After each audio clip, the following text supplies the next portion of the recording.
This meeting is now called to order. Welcome on a refreshed day. I assume many of us got rain, a little bit of wind, but it's beautiful out there, and you always know it's good when the calves are jumping around and feeling fresh that way. Welcome back to our second part of a two-part series on our Safe Sanctuaries policy with Kathy Burkey Wiens, and welcome Kathy and Tim again to this place. And if you were not able to be here for last Sunday's presentation, it is up on the YouTube channel. If you check your email, it was sent this week, so you have the link there so you can directly link to it.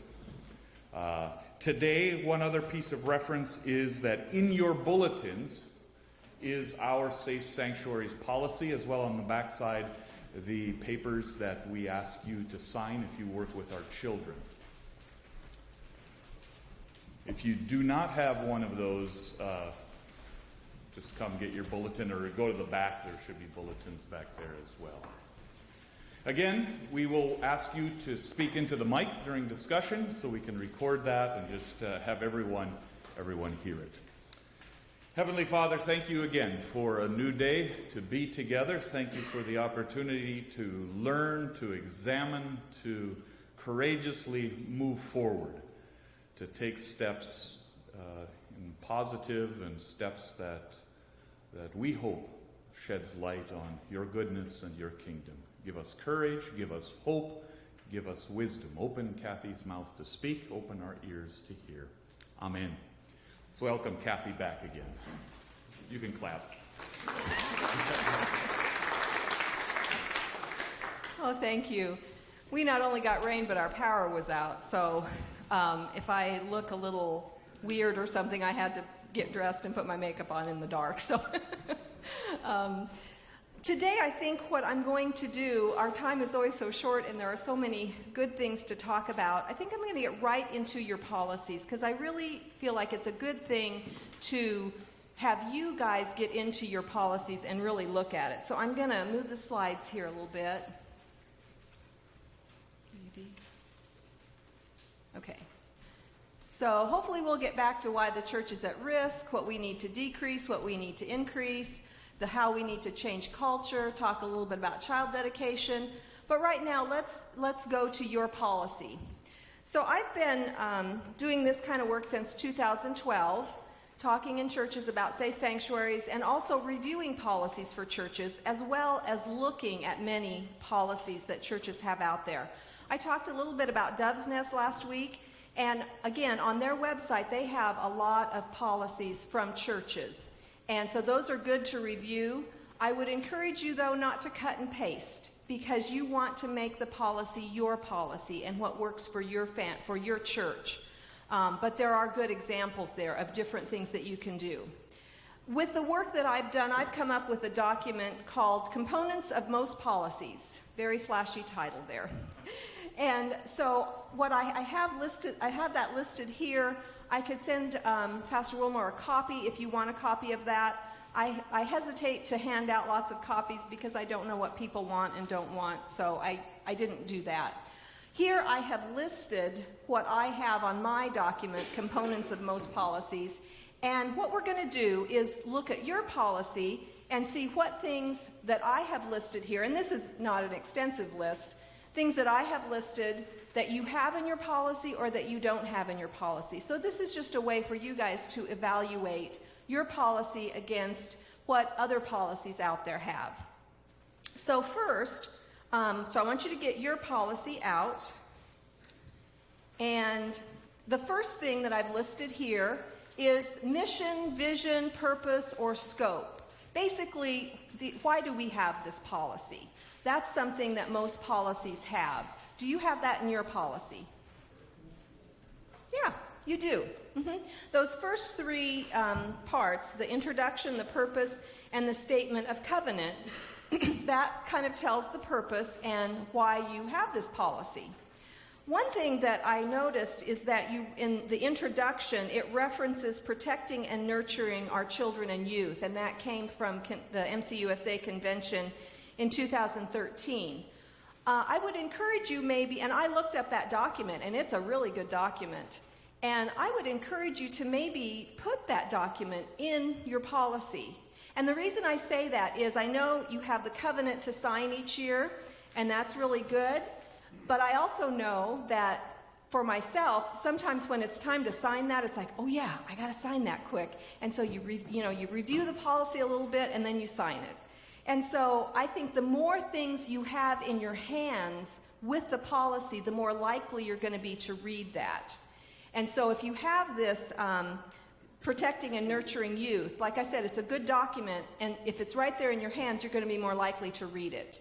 And again, like I said last week, this is sort of like CPR training. You may not be using it every year, hopefully not every year, but you need to continue to review it so when the time comes, it's fresh in your mind. So reviewing that policy or that document would be good. All right, so I'm going to put a yes here. You guys have that. And this is something I'll leave with you. Number 2 that we have up here on the screen and I have here are definitions of abuse and neglect. Do you have that in your document? No, that's not in your document. And that's okay. That's why we're talking about this. Many policies will have definitions of abuse and neglect. And there's a very good resource online. It's the Kansas Guide to Reporting Child Abuse and Neglect. And if you just Google that, you'll be able to find it. I can also send you the reference. It's a .gov. It's from the state of Kansas, so it's a .gov document. That lists that lists the definitions, so those are good definitions there. But there are many places you can find definitions of physical abuse, sexual abuse, emotional abuse, and neglect, what all of those things are. Now, the reason I feel like it's important to have that in your policy is because this is what the policy says you need to be looking for. And if you don't have that and know what those definitions are, then are you going to have as good of an idea of what you need to be looking for? So if you see something with a child and you think, I wonder what's going on, oh, maybe it's no big deal. But if you have that definition that says, if you see a child with marks on them in a certain place or whatever that definition is, again, the definition is just going to help you know what child abuse is, what it looks like, what sexual abuse is, what it looks like. So you will be better prepared to recognize it and then do something about it. So that's why I would encourage you to put that in your document. So here we'll put no. All right, number 3, screening procedures. Do you have screening procedures in your document, in your policy? You do. Under Statement of Covenant, there are bullet points, and under the first bullet point, the second bullet point in there, is any adult who has been convicted of child abuse, either sexual abuse, physical abuse, neglect, emotional abuse, or ritual abuse, cannot work with children or any youth-sponsored activity. And then the next one is background checks. So you say background checks will be performed at the discretion of Buhler Mennonite Church. So you have that in there. That's good. When I read that first one, what I wanted to ask was, how do you know if someone has been convicted? Now, we have the sex offender registry, so we know that. And if they've been convicted of child abuse, then they would probably have a criminal record. So that would be a way to know. Another thing that you could look at there is the MAP list. That lists individuals, mainly leaders in the church, who have been credibly accused, and they have a lot of documentation about what the leaders have done. So there's just a lot of documentation on the MAP list. That would be another way to find out who has been credibly accused. Maybe they've not been convicted of the crime, but they're credibly accused. And MAP stands for Mennonite Abuse Prevention List. So that's another resource to use. And then with background checks, it says will be performed at the discretion of Buhler Mennonite Church. So I question that. It's like, well, what does that mean? What's the discretion? Who decides who gets a background check and who doesn't? And we don't have to answer that here today, but that's just something to think about. So for screening procedures, yes, you have that. Okay. Number 4, let's see, reporting. Do you have something about reporting in your document?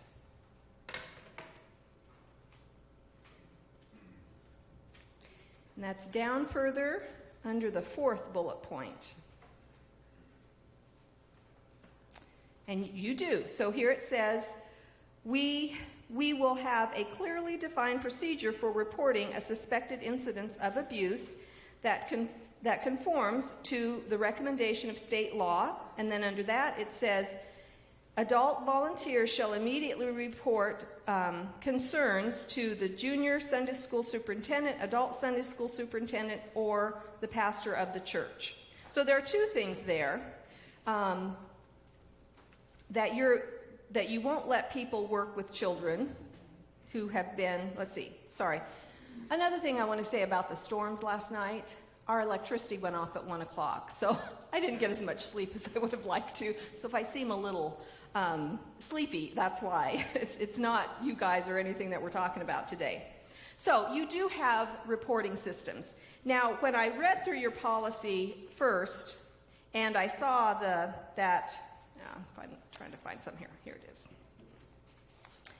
And I saw that if someone suspects abuse, that they go to a Sunday school superintendent or the pastor of the church. That made me think of this. Red flag. Because I think it's very, very important that if you suspect, you don't have to know, but just suspect that a child is being abused or neglected, it is your responsibility to call the Child Protective Services and report it. Call them first and then tell the pastor.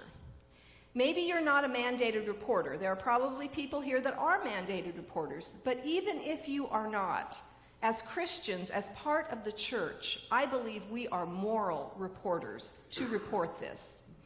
And again, that's why those definitions are important, because so you know what you're looking for. So I would say that's something that probably needs to be changed, is that the person who suspects the abuse is the one to report. When we hand it off to someone else, we don't know for sure what's going to happen. And again, we want to be very trusting. I'm sure Pastor Wilmore is very trusting. I'm sure the Sunday school superintendents are very trusting. But what if it is their brother-in-law or their best friend? That's a conflict of interest. And so what are they going to do with that? So there's more potential that it could be kept silent, secret, and be swept under the rug. So I think it's really important that if you are the one to suspect it, you need to be the one to report. But you do have reporting guidelines there, so we'll put a yes to that. Now here are just some other guidelines that I've seen in many policies. So let's get another slide up here. The 2-person rule. Do you guys have the 2-person rule in your policy? Yep, you do. Under the 2nd bullet point, that first other bullet point underneath it, it says adult volunteers with children and youth shall observe the 2-adult rule when away from the classroom or in a secluded area, so that no adult is left alone with children or youth on a routine basis. So that's good. What I would question is, why is it just when you're away from the classroom? Do you have 2 people with children in the classroom and also 2 non-related persons? Now, I know that gets tricky in Mennonite churches when many of us are related. But you can see, if it's a husband and wife, that's going to be more of a problem, because if the husband primarily is a perpetrator, the wife probably is not going to call him out on that. So if you have 2 non-related people, that just keeps more objectivity, less conflict of interest in reporting and holding people accountable for working with children. So I would say 2 non-related people, and then to think about, why is it just when it's away from the church? And also think about, what is the 2-person rule? Well, the 2-person rule is that 2 people are with children at all times, and again to say 2 non-related people. So you do have that 2-person rule. Okay, windows indoors. That's the next one. The purpose is to keep small windows indoors so that all activities can be observable and accessible. And I'm sorry, I have not walked around your church to look. Do you guys have windows indoors? Okay, great. Is it in your policy? It's not. So you could put that in your policy. That's just another guideline. And again, it's just to make sure that when people are working with children, they know at any time another adult can come in and see what's going on. That keeps people accountable. One thing some churches do is they have a person that goes around and during the Sunday school hour and just checks in on the classes. Now, when I was teaching Sunday school, this was helpful because if I forgot some construction paper or I needed something or maybe a child needed to go to the bathroom, it's just helpful to have that person walking around to see if teachers need help. But it's also a way to keep people accountable to say, oh, well, somebody can come in here at any time. Again, open and observable. So you could put that in your policy. All right. And I'm going to say no because you do have it, but you don't have it in your policy. The next one is the 5-year rule. Persons working with children need to be 5 years older than the member of the group. And this is oftentimes something that happens with youth groups. So do you have the 5-person rule or 5-year rule in your policy? No, I didn't see it here. So that would be something to put in there. Why is that important? Well, when you have, the way it could come up is if you have a pastoral ministry student at Heston who wants to come and do an internship here with the youth group, but that person is maybe 21 and your youth are 17 and 18. Well, they're kind of close in age. I remember when Marlene Bogart gave this presentation, she said, they may be looking for dates. And so we just want to make sure, and again, I don't have an answer for how to handle that because we do want people to come in and help with youth. We want pastoral students to get some experience, but it's just something to think about. It's something to put on your radar, that when there's less than 5 years difference between those who are working with the youth or the children and the children, that can be a problem. So we'll put no here. All right. The next one is the 6-month rule. Let me get that on the screen. Okay, the 6-month rule, not allowing a person to work with children or youth in the church unless they have been attending regularly for 6 months. Do you guys have that in your policy? Yeah, you do. It's under that first bullet point. It says all adult volunteers involved with children or youth of the church must have been involved in our congregation for at least 6 months before beginning to volunteer assignment. But it says that doesn't apply to short-term community events such as Vacation Bible School. Now, do you guys do Bible school with other churches in town? Yeah. So I can see how that happens. Again, I would kind of think through that, though. You might want to encourage all of the churches in the community to say, we should really have the 6-month rule because children can be abused in Bible school, too. So, again, it's just something to think about. And the reason for the 6-month rule is if someone is coming into the church with the purpose of having access to children to harm them, if they know, oh, I got to wait 6 months to work with kids, well, they may just leave and go to another church that doesn't have the 6-month rule. So that's a protective factor for children. So you have that 6-month rule. Yes. All right.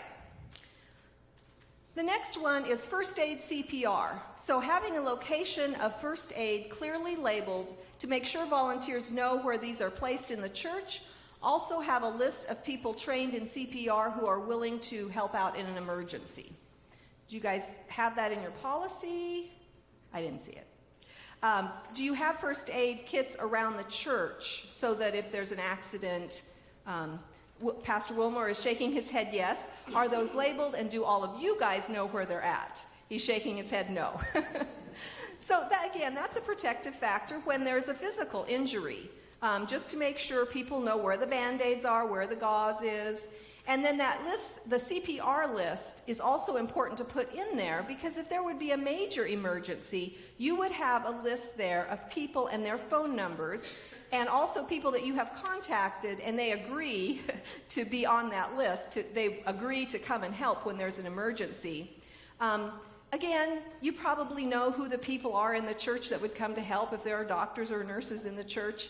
But it's another layer of protection that in an emergency, we need those kinds of things because we're often not thinking clearly.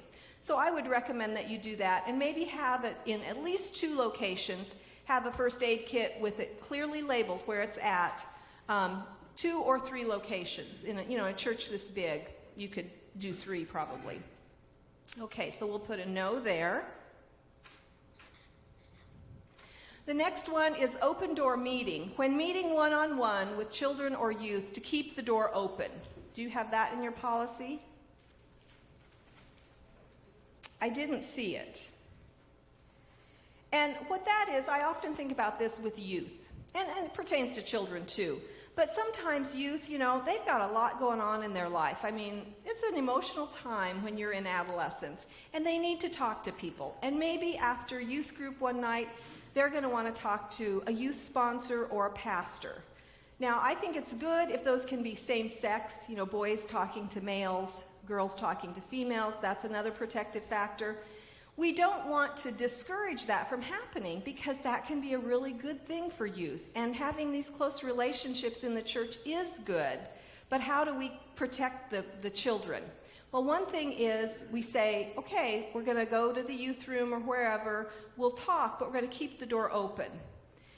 Another way to add a layer of protection is to have another sponsor or pastor just hang around. They're not there listening to what the youth is talking about, but both the youth and the person working with the youth know there's this other person in the church.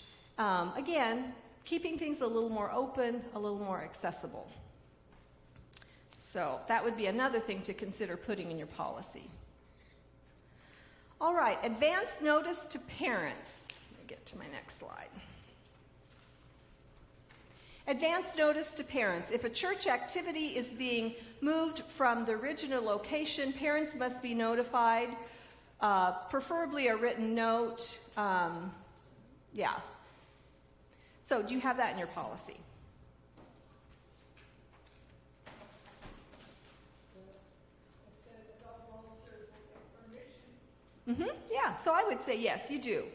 So if Sunday school teachers are going to take the children somewhere, they need to let the parents know. Again, this is a boundary, a guideline to set, but it's important because if you're going to take the kids somewhere, parents need to know what's going on, where their children are at all times. And another reason for this, beyond the issue of abuse, is what if they take the kids somewhere and then on the way back there's an accident and it's time for church and parents don't know where their kids are at? So that's just really important. It kind of, sometimes if teachers are very spontaneous and they wake up with this great idea of what they can do on Sunday morning, that makes it a little more difficult. But again, we need to have these guidelines and keep everyone working with children accountable for what they're doing and where children are at all times. So yes, you do have that in your policy. Okay, the next one is youth overnight events, trips, or lock-ins. And it says policy to ensure the safety of children during these times. Do you have anything like that in your policy? I didn't see it.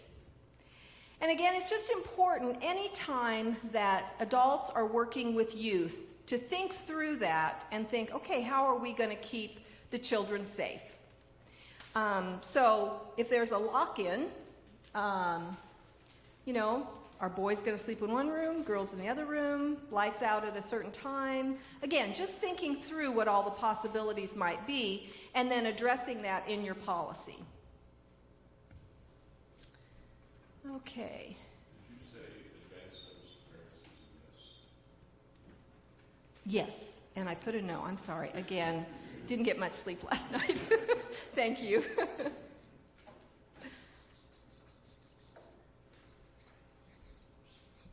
And please keep me accountable this morning. Okay, so youth overnight, so that's a no. All right, transportation, that's the next one.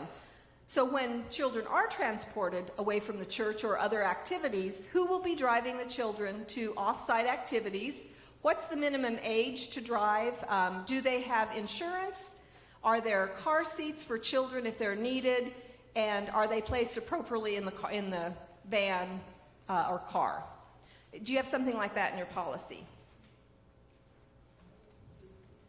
Yeah, I didn't see that in your policy. So again, it's just things to think through, because when the time comes and it's like, oh yeah, we gotta go to this place. Who's going to drive? Who's going to do this? Well, that is something to think about. How old does a person need to be? You know, as a youth that just got their license, is it okay if they take kids?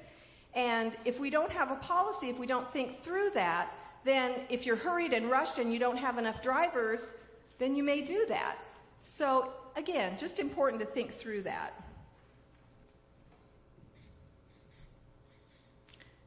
So that would be a no. And some of these things may not pertain to you, but I just list them anyway. The next one is nursery security. And this is having parents check in and out to the nursery with times listed. And this is needed to make sure that the child is picked up by the correct individual. We see this in daycare centers. You know, it's for the safety of the child. And again, probably it would be no big deal, but if there is ever a time where couples are having difficulties, maybe it's a divorced couple, and mom brings the children to church, and she says, you know, I don't want dad to pick them up, or maybe she doesn't say that, I don't want dad to pick them up, and then dad comes to pick them up, and he says, oh yeah, I can pick them up, it's my turn to take the kids, but really, you know, there's some information there that maybe you guys don't know. It's just important, if you have this list, then you can ask mom, say, who should and who shouldn't pick up the children.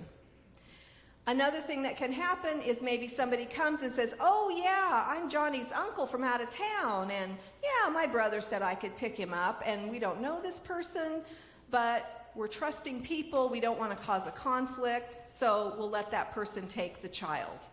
And who knows what could happen there. So it's keeping us accountable, it's a way to keep children safe. So that's something that you could do. I'll put no here on the nursery security. And then this next one, bathroom policy. I've only seen that really in one church, but I liked it so much I put it on this list. And I think that's important when you're working with younger children or disabled children. Children that need assistance when they go to the bathroom.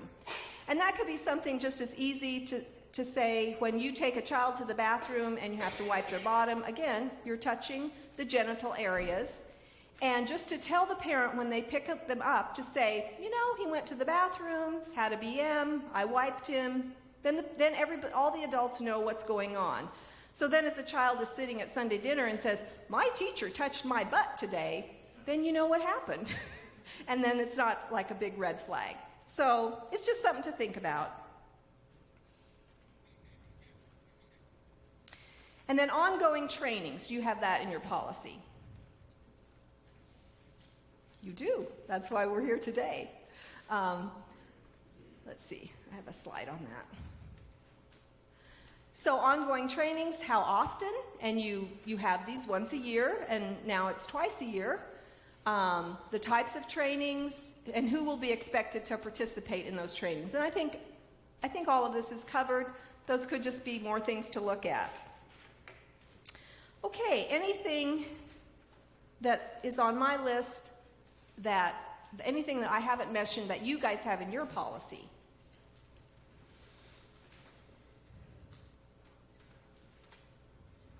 You list some resources at the end, that's good. That could be expanded. There are lots of good resources out there. And when I see a policy that's one page, I think that's a little skimpy. So, and again, I'm not here to criticize, I'm just here to help you to look at it look at some of the things you have and some of the things that you don't have. Any questions or comments about that?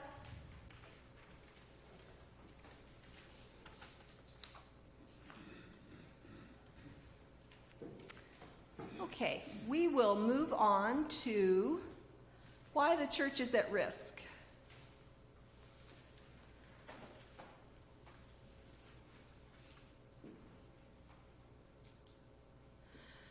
All right, so why are these issues happening in the church? Why is the church at risk? Well, there are many things we're going to talk about today. The first one, first let me just read this quote because I think this really kind of sums it up. Anna Salter is a person who has worked with a lot of pedophiles and perpetrators in the church, well, in society, but also in the church. She's a psychologist. She's wrote the book Predators. She's very well known in terms of being an expert on those who harm children. And she has some YouTube videos, and this is a quote from one of the YouTube videos that she has. So I'll read this. And it's from an imprisoned pedophile. So she works with people who are in the court system. I consider church people easy to fool. They seem to want to believe in the good that exists in all people. And because of that, you can easily convince with or without convincing words. And again, that's an imprisoned pedophile. Now that may make us feel kind of uncomfortable.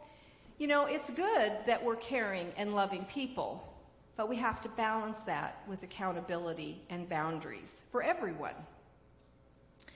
So one of the first reasons that the church is at risk is that we trust. And again, that's not a bad thing. We want to trust. It's good to trust. But people who want to harm children may take advantage of that trust. And that's why we have our policy to have guidelines and boundaries for people. The next one is volunteers. We need volunteers. Churches are run primarily on volunteer help. And again, perpetrators know that, and that's why they target churches. And like I said, if you have that 6-month rule, then they may give up and go to another church. The next one, we are forgiving. That makes churches a target also. But forgiving, well, of course we're supposed to forgive. Didn't Jesus talk about that? We're supposed to forgive 7 times 70. So why not forgive? Well, yes, forgiveness is good. It's important. But when we're talking about those who harm children, and when we know, when research tells us, when history tells us that people abuse many more children than just one, and that people go on to abuse and abuse over and over again, can we really follow that 7 times 70? Is that really what Jesus meant? And I'm going to have us look at another scripture that talks about those who harm children. The one that, and let me see, I have it here. The millstone verse about those who, I think I have it here. Yeah, anyway. That it would be better for anyone who harms one of these little ones, it would be better for them to be thrown into the sea with a millstone tied around their neck. Now, I haven't heard that verse preached on a lot. I don't know. Maybe it has been, but I've not heard that. So if we think about that, though, that verse is so interesting because what it says, we think about having a millstone tied around your neck and be thrown into the sea. That's a pretty harsh punishment. And of course, we would never do that to anyone. But what that verse says is that that would be the better option for a person than to cause one of these little ones harm. And I think cause one of these little ones harm specifically talks about abuse and sexual abuse because of the magnitude of harm, damage, not physical, but spiritual, emotional damage that does to a child. And so if we forgive easily and someone comes to us and says, oh, I did that, tears flow, I'm so sorry, I'll never do it again, please let me come back to the church. And we say, of course, brother, welcome in. And then they go on to harm again and again and again. And we don't hold them accountable. Then what does that mean for us with that millstone verse? What I'm hearing that verse say is that it would actually be better for us to tie a millstone around that person's neck and throw them into the depths of the sea than to forgive easily, and then they go on and abuse again and again and again. Does that make sense? I know this is kind of harsh stuff to talk about, but this stuff is so important. I'm not here to say the easy things. So forgiveness is an important one. That's a reason that churches are at risk. The next one is we are conflict adverse, especially us Mennonites. We're a peace church. But that doesn't mean we are a keep the peace church. Peace also includes justice. And so we need to think about conflicts, because when this happens in the church, there's going to be conflicts. And if leaders are saying, we won't call anyone out in this church, then that is another red flag. Because when this happens, people need to be called out. There needs to be accountability for people. So the fact that we often don't want to be in conflict with other people can put a church at risk. And just recognizing when this happens, emotions are high and there will be conflicts and they need to be worked through. And conflict isn't bad. It's a good thing, but to work through it. Okay, and we fear negative exposure. You know, we don't want to be seen as that church that has the child abuser in it. We don't want people to be afraid to bring their children to this church. But I would say if a church has an issue and they work through it, and the community sees how they have worked through it, then that makes you a more attractive church to people, because they know you've put in safeguards and you've dealt with the issue head on. Okay, some other reasons that churches are at risk is we are uncomfortable with sexuality. And again, I might make you a little uncomfortable here, because how do you feel if I say the word penis, vagina, masturbation, sexual intercourse? Does that make us squirm a little bit? As adults, I think we are uncomfortable with our own sexuality. And we pass that on to children, whether through our talk or through our attitudes and our actions. Kids know there are some things that parents don't want them to talk about. I'm hoping that it's getting better with the younger generation. I know that there are books out there that tell parents that when you're labeling body parts, this is your nose, this is your elbow, this is your bottom, this is your penis. They're having children label those body parts too. And that's good, because God made all of our body, and that's a good thing. And sex is a gift that God has given to all of us. And children have a sexuality too. And that maybe makes us feel a little uncomfortable. But when we are uncomfortable with sexuality and we convey that to our children, a perpetrator can use that. And when a perpetrator harms a child, then they can say, you are bad, and mom and dad are going to punish you. They're not going to punish me, they're going to punish you because you've done a bad thing. And if the child has that in their head that, oh yeah, mom and dad don't want me to talk about this stuff, they think it's bad too, so I can't go and tell them what has happened to me. And that puts a child at risk. So getting comfortable with our own sexuality, again, that could be another whole presentation, but that's one of the reasons churches are at risk and children are at risk. Okay, we trust volunteers. We have our screening procedures, but what if something comes up in a screening procedure and we go talk to the person and they say, oh, that wasn't anything, that was trumped up charges, they try to explain it away, and we believe them, we trust them. We trust them because we're trusting people, and we trust them because we need them to be a volunteer in our church. But that can put us at risk too. So when someone has a story that they tell us about what happened, we can think about that, but then we can also look further and try and find out more about that situation and not just have blind trust in what the person tells us. We value close relationships. We talked about that last Sunday, with people taking kids to a movie or inviting them over to their house. Some churches have mentoring programs, and those are good things. We want children to have close relationships with adults in the church. But again, we just need to be careful about how those are handled, because there are people that will use those close relationships to harm children. And then we lack boundaries. And that's what the policies are all about, to create boundaries. To say, yeah, we want you to work with children in the church, but if you're going to do that, then you need to follow these guidelines. You need to follow these boundaries. And so it's important not only to have the policy, but to follow the policy. Because just having the policy really is just a piece of paper with words on it. It really has no meaning unless we follow it. Okay.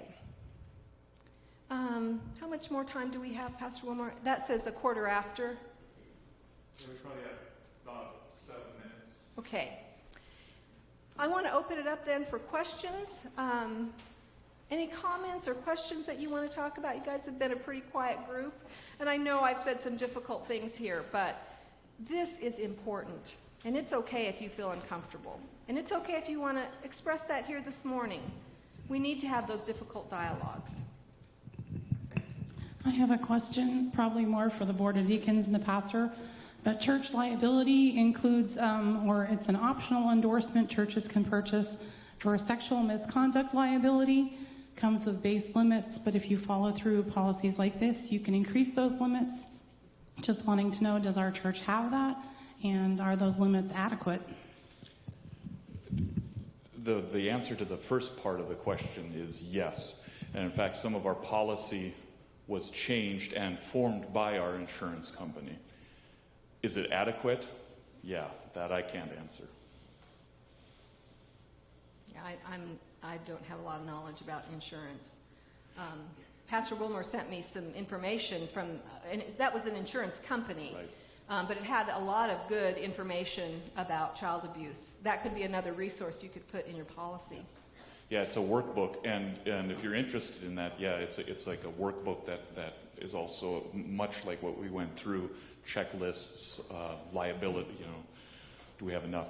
Now, one of the things we did do, beginning of last council year, we brought in our insurance person to talk about all our liability stuff, everything from car rentals to misconduct policy in there. Those details I couldn't tell you right now, but we have covered that in this setting. And let me say, too, that's important, but liability speaks mostly, and you can challenge me on this if you want, speaks mostly to the adults. And I think the shift that needs to happen is really seeing this from the child and the survivor's point of view, and changing our attitude around that. Liability and protecting yourself, that's important too, but that should be less important than protecting children and caring for survivors in your congregation. Up here.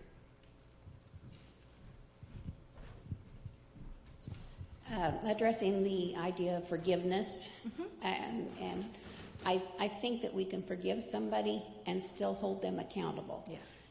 It's like for prisoners, they can find Jesus while they're in prison, but then they are still accountable for the crime that they committed. Exactly. If someone does have an abuse situation in their history, we have to hold them accountable that they cannot be with our youth. They cannot do anything with our youth, but we still love them. We forgive them, and they can be part of us, but they just can't do anything with our youth. Right, right. And, churches have policies, have covenants for offenders to sign, whether it's with sexual abuse or other kinds of crimes. So I could see that as being something that you could incorporate if you do have someone in your church that has been through the court system with this. I would say, too, and again, I know I'm saying something controversial here, but if someone comes from another church and there has been an issue and the other church has offered them some kind of covenant or guidelines, boundaries to work through, and they've refused that, and they come to another church, I would question that. I would just be very careful with that. The other piece of that, and again, I'm sorry, I'm saying stuff that might be controversial, but I agree, we do need to care for the offenders too. And the best way to care for them is to love them with accountability.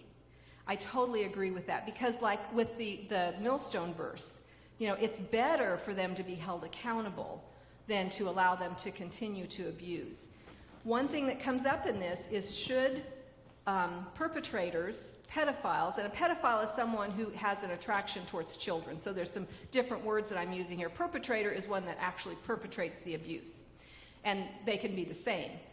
But should perpetrators ever be in church when children are around? Some people, some churches are asking that, and that seems very harsh, but if you want to minister and care for people who have harmed children, you can have church in their house. You can still care for them and minister to them. Now, the classic example of that would be, well, do you let an alcoholic go to a bar? The alcohol is the drug for the alcoholic. Children are the drug for the perpetrator, the pedophile. I would take that even a step further in thinking about the church. If you have someone who has an issue with addiction to alcohol, at your potlucks, would you have a bottle of whiskey there by the casseroles? Would you have a bottle of gin or a pack of beer by the desserts?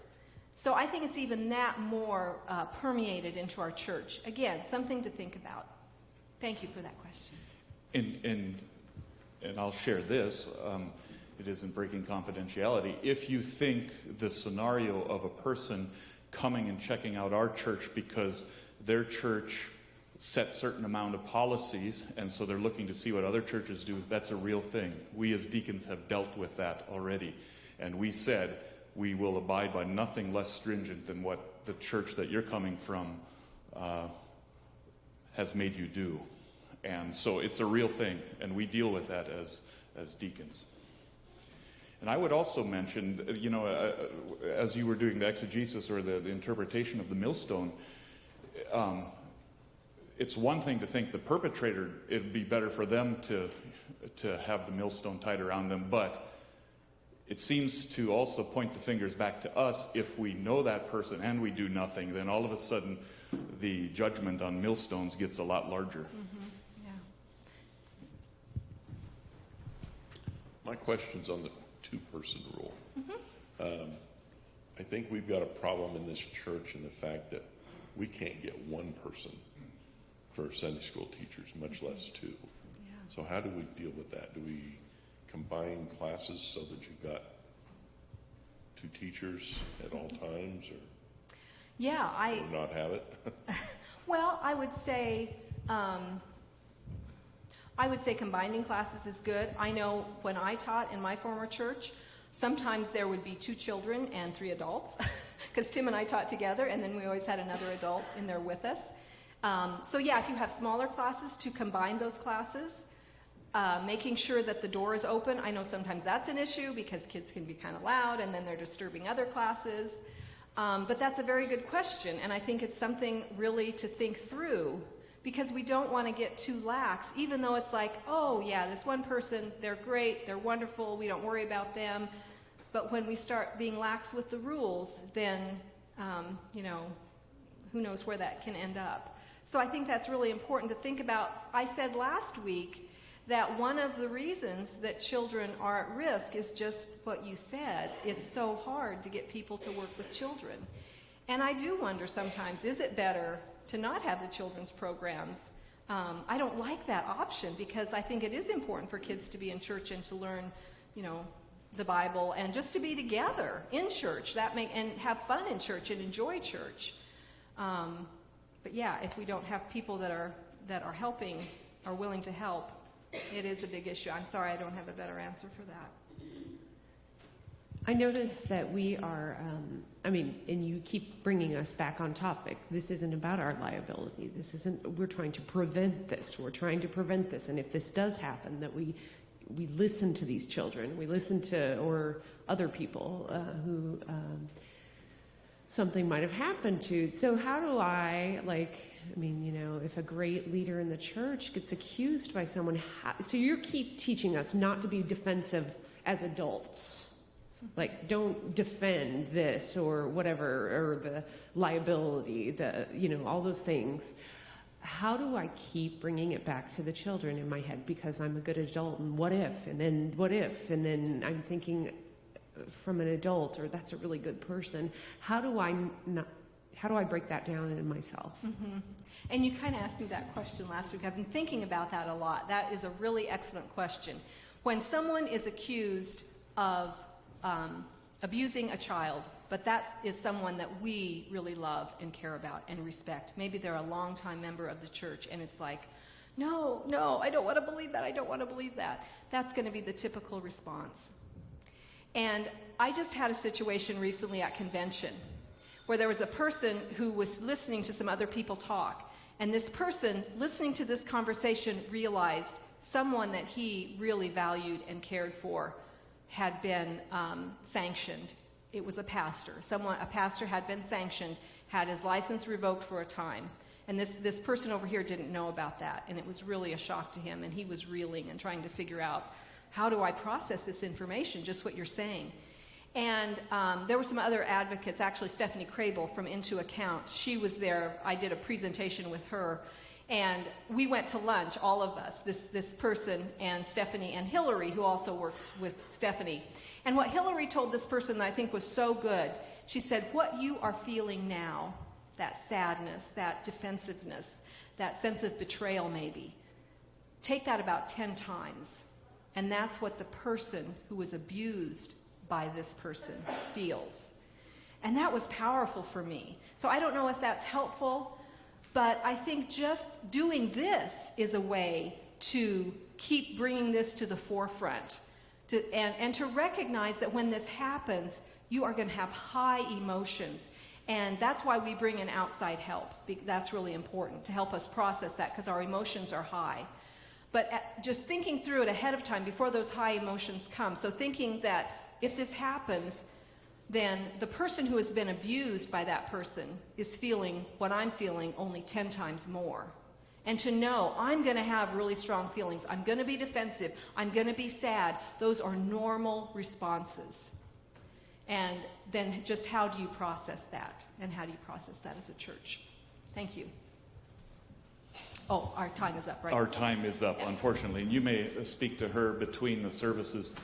I would mention one thing in closing on this topic. The Church Council has mandated or has moved that we re-examine our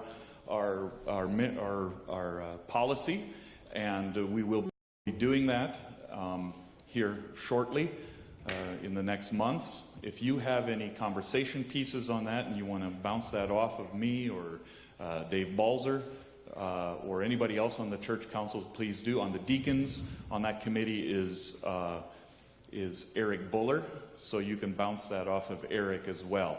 So we will be examining this. This will be great help to the re-examination of that policy, and so keep that in prayer and thought as we do that work coming up here in fall as well. Thank you, Kathy, for having us look at ourselves and our policy and our mission and our purpose, and peace to you as you continue this hard work, but good work in the church. So let's thank her for her time with us. All right, let's come back and worship here soon, but take a little time to come visit with Kathy and stretch or whatever you need to do. And I'll leave this here.